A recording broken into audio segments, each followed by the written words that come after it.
Hello and welcome to the Quiver channel. We're going to have a fun little discussion now, which is going to be pretty accurate, and as far as I can tell the research, because yesterday I heard from someone saying that, SpaceX's rocket has exploded, and this is the chance, this is the proof that we never went to the moon in the 60s. Oh God, let me explain something to you. The world of the USA of and the world of 1960s was very different. Just before my time. But the Cold War was in effect. And when Russia was planning to go to the moon, America had to beat them. So actually what they did was this. Just a dog grabbing its bone. So what they actually did was play the equivalent of Kerbal Space Program. Anybody who's played Kerbal Space Program and who doesn't like doing all the physics and sorting out the efficiency and the retrograde and how to measure and how to tilt the thing, like me, I know how to do all that, but it's boring as hell. If I basically stick my finger up in physics, and that is what they did. That is what we did.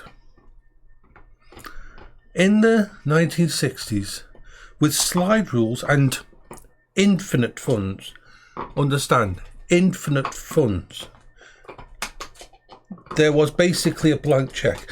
And even with all the money that SpaceX and NASA has pushed into stuff recently to try and get back to the moon and all that, it's only a fraction of what was spent. It was a global political thingy. We've got to beat the Russians at this. Efficiency? Who gives a fuck? No. We just had more engines. Reusability? No. We can just build another one. The Saturn V was basically stuck its finger up at physics and aerodynamics and everything else, and does what you do when you basically add like 20 different... There we are, baby. When you just build... If it doesn't make it to space, you just add another 20 rockets to it. That is what the Saturn V was. Let me put this in perspective. The rockets used didn't even have vectored thrusting to keep it stable. It just had so much raw power that it basically punched through the atmosphere. It stuck its finger up at physics and gravity. If you've ever been to that place and seen the ports of the NASA 5 and that, it is literally a feat of engineering with when you give very smart people completely blank checks and you don't care about efficiency, you don't care if any of the normal things that we do these days. What Musk is trying to do is completely different. The ports need to be reusable. It needs to be cheap enough to make business sense. It needs to be safe. And it's leveraging all the most modern technology to do it. So there is going to be the mistakes because it's a much more complicated machine. They could have just copied the Saturn V. They could have just taken the blueprint of the Saturn V. No. But it wouldn't be the goal. The goal is, remember, the Saturn V got 3 astronauts to the moon. The SpaceX spaceship wants to take 100 people plus all the equipment to Mars. Imagine that. Imagine the difference. I think the space there was only like there was such a tiny weight limit on top of the on the Saturn V, though it was almost ridiculous. So this always makes me very, very, my brain, it's just like, the F1 engine that was used on the first stage of the Saturn V was so powerful that when they were fired, they melted the launch pad. And NASA found chunks of concrete that were blown away after launch.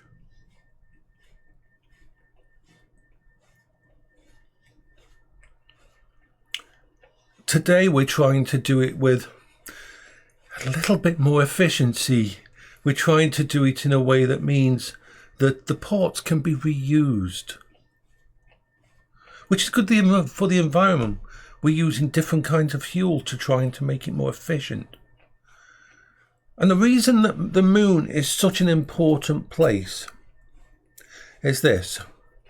The moon will be the jump-off point to our exploring the universe, because it costs too much fuel to go from Earth just to orbit.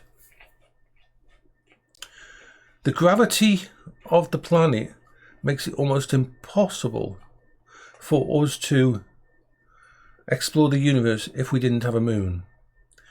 Now, if the moon's got, one of the reasons that we've got the actual moon, this business has sent up a automated moon rover that's going to be looking for water.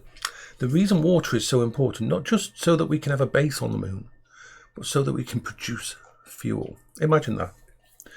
Imagine once we've got a base on the moon with its tiny, tiny gravity, once you get a production facility up and running, and this is why we check for what metals there are on the moon and that, because we cannot afford, it is beyond our technology without a space elevator or something like that to transport the equipment needed from the planet's surface to space. It's just too much fuel needs to be used. This is why places like the ISS were built up over time, very, very slowly. The brilliant idea of you sending up cargo in this piece of equipment, and that, why not make the piece of equipment the actual part of a new part of the lab, so you're slowly thinking it. So this is the problems that with the challenges, the massive challenges that even with AI and everything else we're doing, why it is so different from the 1960s. 1960s, they were playing with Kerbal and they weren't doing the science. Well, they were doing the science, but they weren't doing it in the way we're doing the science. They did it in the government wants us to do this, they've given us a blank check, we've got to get there first, and that is the only priority. It's got to be safe enough. We don't want dead Americans, we just want them to get there and back. That was the goal, and within something like 280 billion was spent. For example, I believe the launch costs and that for, let me just check it. Oh yeah. Let me just check.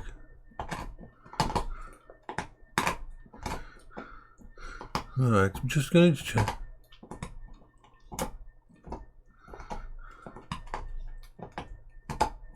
Okay, yeah. The launch costs of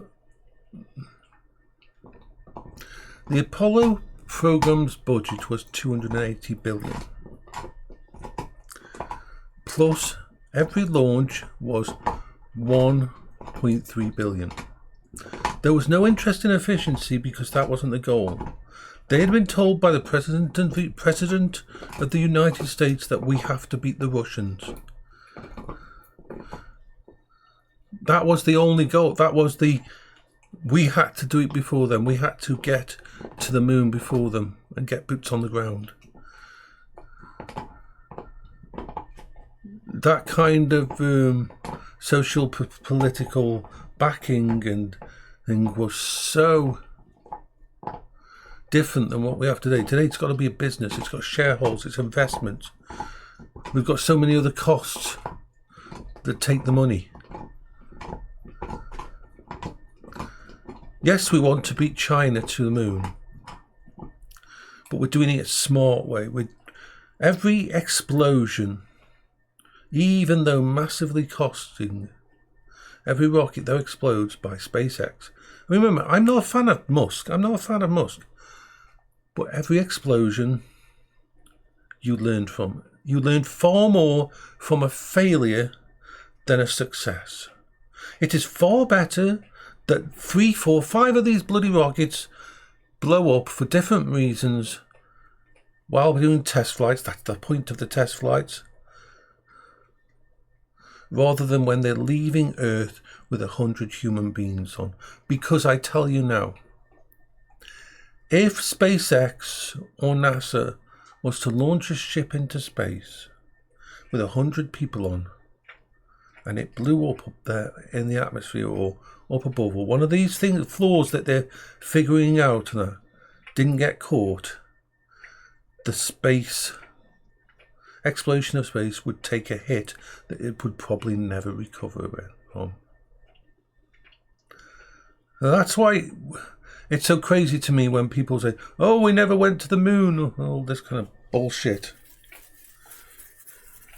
It's been proved, people, that it would have cost more to actually fake it, the whole thing, than to actually do it. Because you got to remember, pretty much everybody in America and the world was watching the launches, tracking the ship. Everybody had eyes on it. It wasn't like they could just say, oh yeah, we launched it yesterday, you just didn't see it.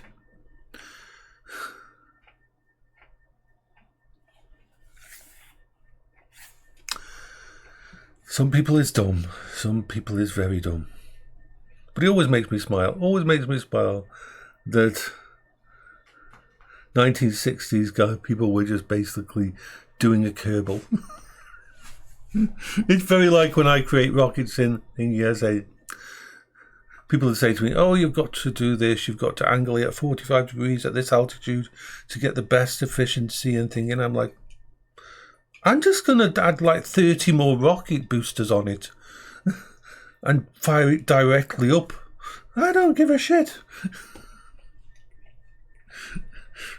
I once had someone come on my channel who was like, no, you can't do it that way, you can't do it that way.